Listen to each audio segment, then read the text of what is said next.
In today's video, I'm going to teach you how to use ClickUp for beginners. By the end, you'll know how to sign in, set up your workspace structure with a space, folder, and list, add tasks, and speed everything up with a ready-made personal budget template so you're not starting from scratch. First, open your browser and go to clickup.com. If you're brand new, you can create a free account, but if you already have one, look for the login button at the top right. On the sign-in screen, choose Continue with Google. A small window may pop up asking you to pick an account. If you don't see it, make sure your browser isn't blocking pop-ups. Select your Google account, and in a moment, you'll be inside ClickUp. Once you're in, let's create a space. A space is the top-level container for a big area of your work or life, like personal, marketing, operations, anything that deserves its own home. Find the option to create a new space. Give your space a clear, meaningful title so you'll recognize it at a glance later. Something like personal or personal budgeting works well. Click Continue, review any quick options it shows, and then click Create Space.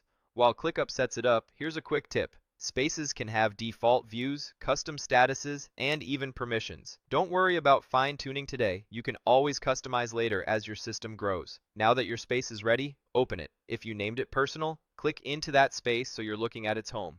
Inside a space, you'll organize work into folders and lists. Think of folders as big themes and lists as specific buckets of tasks under those themes. Let's add a folder. Look for the plus sign inside your space to add something new and choose Folder. Name the folder to match what you plan to track. Because we're walking through a budget example, you could pick something like Finances or Monthly Budget. Click Create. In just a second, you'll see your new folder appear, ready to hold lists. Open that folder and let's add a list. Again, click the plus sign and choose List. Lists hold actual tasks. Give the list a descriptive title that connects to the space and folder. For example, budget tasks, bills, or income and expenses. Click Create. Now you've got the full structure, space at the top, a folder beneath it, and a list inside that folder. This hierarchy keeps everything tidy and easy to find later. Inside your list, you can start adding tasks. Click Add Task to create your first item. Tasks are where you'll track the details. Names, notes, due dates, assignees, and custom fields.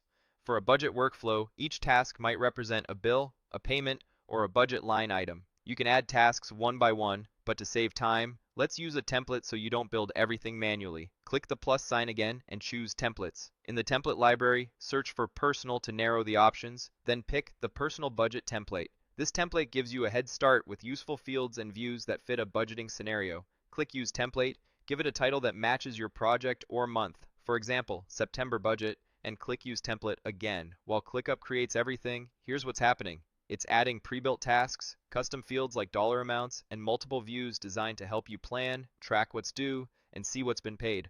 Templates are a huge time saver and a great way to learn best practices baked into ClickUp. Once the template is loaded into your list, look for a budget template guide view. Open it and scan through the guidance. This built-in guide explains how the template is organized, what each view is for, and how to use the custom fields effectively. Spending a minute here will save you confusion later, especially if you're new to ClickUp's layout and terminology. Next, move to Budget Items. This is where you'll see the line items the template created. You can rename them, add your own, or remove what you don't need. The idea is to map each recurring bill or budget category to a task. If you see columns for amounts, due dates, or statuses, those are custom fields and statuses the template provides to make budgeting straightforward. Open the paid view to see how completed items are organized. In many budgeting workflows, you'll have statuses like to pay, due, and paid. Items move through those stages as you check them off or change their status. For a quick example, open a task and add a checklist inside it. Checklists are great for breaking a task into smaller actions, like confirming an amount, confirming the payment method, and saving a receipt. Add a quick checklist item and mark it complete. You'll notice that the task can update or appear in the paid area once it's marked finished, depending on how the template is set up. The point is to give you visual clarity, what still needs to be paid and what's already handled. Now take a look at the dollars due view, often labeled with symbols like $2 signs. This view is designed to surface what's coming up and how much you owe. You might see tasks grouped by due date or status, with amounts visible in a column. As you fill in or adjust the amount field for each task, this view becomes a quick dashboard to plan cash flow, make sure you're not missing deadlines, and avoid surprises. If something looks off, open the task and update the details, notes, dates, or amounts, so the view reflects accurate information. Finally, open the Budget by Category view. This is a summary-style view that groups your items by category so you can see where your money goes. Categories like housing, utilities, food, and subscriptions make it easy to spot patterns. If you're trying to cut costs, this is the view you'll use most.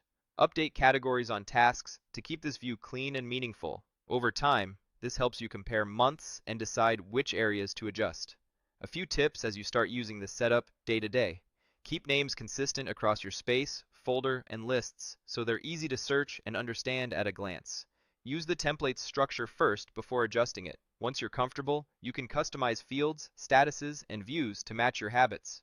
If you pay bills on different schedules, consider adding a short note inside tasks to record confirmation numbers or payment methods. And when a month ends, you can duplicate the list to create next month's plan, keeping your categories and fields intact while resetting the tasks. That's the full beginner-friendly workflow. You signed into ClickUp, created a space, added a folder and a list, and then used a personal budget template to jumpstart your setup. You reviewed the template guide, checked out the budget items, verified how the paid view reflects completed work, used the dollars due view to keep an eye on upcoming payments, and explored the budget by category view to understand spending. With this foundation, you can track responsibilities, see progress, and make smarter decisions, all from one place.